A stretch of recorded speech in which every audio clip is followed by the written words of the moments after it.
Chapter 5. Why did I not say straight out to him, "Look here, my young friend, this is all extremely interesting. But what I don't understand is why you shoot a man and then carry his picture on your wrist? In plain English, now, why did you shoot him, always supposing you did?" Well, I was trying to put myself in his place, trying to picture a friendship such as he had had with this wistful, self-effacing young fatalist whose picture I had just handed back to him. I have told you how the more poignant of these experiences between man and man have been denied me, a flying friendship I could never by any possibility have had, but I could reach out to it in my fancy. I could imagine with what fierce jealousy I should have guarded a treasure so rich. Not a word, not a breath from outside would I have suffered with regard to it. It was not a question of mere impertinence. It was rather one of the violation of a sacred place, and it seemed to me that I now owed him no less than I would have claimed for myself. It made no difference that he was 24 and I within hand's reach of 50. Less than an hour had swept these conventions aside, and thenceforward he was entitled to the full honors of friendship and respect. He might tell me what he chose, ply him with questions. However, I could not. Nay, it even seemed to me now that I should have to drop my point before Philip also. However much I had been put on my mettle by those discoveries I had made on that Sunday afternoon in his studio, to drag them up again now would merely be to attack Chummy at one remove. If I could not have it from himself, I could hardly have it at all. And the case, which had unfolded as a conjurer's pillow unfolds into a flagrant and morbid-hued passion flower, looked like shutting itself up again and being as if it had never been. Yet the discoveries of that Sunday had been much on my mind, especially that gold ring that had once belonged to Audrey Cunningham had been on my mind. That the circumstances in which I had found it were directly connected with the rupture between her and Monty I could hardly doubt, and several times, as a mere man, I had been on the point of confessing my share in the incident to Molly Esdale. If Molly has a little dropped out of the picture, let me now bring her in again as she brought herself in as Chummy Smith and I lay on the turf that morning. I forget for what delinquency Allen and Jimmy had spent some hours in disgrace. I think they had been cutting one another's hair, but apparently all was now expiated. With joyous cries they dashed over a low brow, Molly's head and shoulders rising behind them, and flung themselves upon us with the jubilant announcement that they were good again and that the hens had laid 11 eggs. One's a ducks, two's ducks. I'll bet you my purple pencil.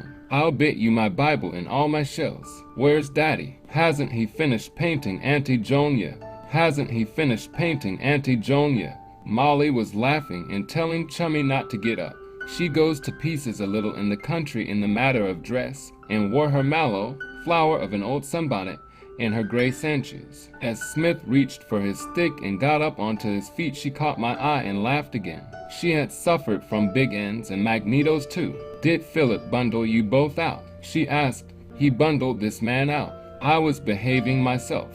"Well," quoth Smith, "we only gave him till 12 o'clock, and it's 5 to now. You coming, kids?" They were not merely coming, they were already 20 yards on the way, with Chummy pegging after them. Had Molly and I followed, Philip would merely have commandeered us for the carrying home of his painting tackle. Instead, we turned along the cliff tops in the opposite direction, towards the zigzag path that dropped steeply to the beach. Since that impetuous dash of hers to London she had shown herself from time to time, I will not say brooding, but frequently withdrawn, pensive, reviews. She was as brisk and practical as ever about the house or in the arranging of picnics and excursions, but somehow the routine of her daily life struck me as a series of detached and separate efforts that for some reason or other never acquired momentum.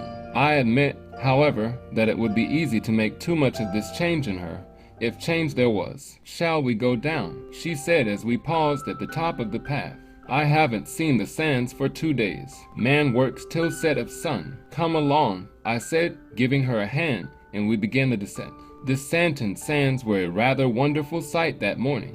The tide was at its farthest out, and some mysterious wave action had rolled out the wide spaces, not to an even flatness, but into regular parallel striations of wet and dry, the wet so mirror-like and shining that the sky was perfectly reduplicated in it, and the flight of the seabirds far under our feet could be distinctly seen, the dry portions, the intervening footings from one to the next of which we stepped. Our feet left no prints on the firm surface, so that looking behind the illusion was still the same, the dry stripes, the sudden brilliant chasms in between, everywhere the interrupted inversions of blue and white and dazzling sun. "Well, I've been having my first real talk with your chummy," I remarked as the alternations slowly flowed under our feet. "Oh, what about?" she asked. "About his aims and so on, what he wants to do. Apparently he wants to get on some sort of an expedition.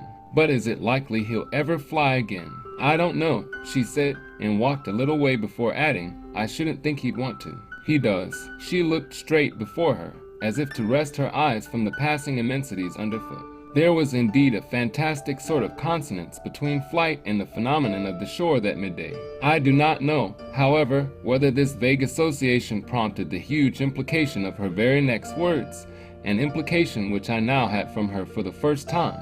"You know what I mean," she said quietly. I tried to steal a glance at her face, but saw only the folds of the sunbonnet, and that it isn't the kind of thing anybody wants to talk about, she added, leaving me to take the hint.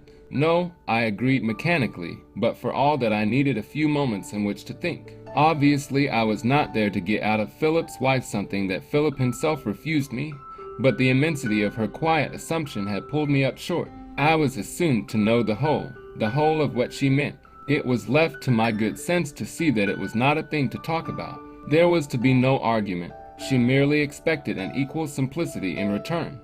And with a woman like Molly, to expect such a thing is to get it. I watched a cloud of sheldrake that wheeled and broke over their own images a few yards away to our left, and then I turned to her. "My dear, I'm not sure that I do understand altogether, but we certainly won't talk about it. I should, however, like to mention one little thing that I don't think even Philip knows." She turned quickly. "What is that?" "Norris Smith." "What is it?" "Nor, I should say, you yourself. If only you'll tell me what it is." I looked into her eyes. "Where is Mrs. Cunningham now?" I asked,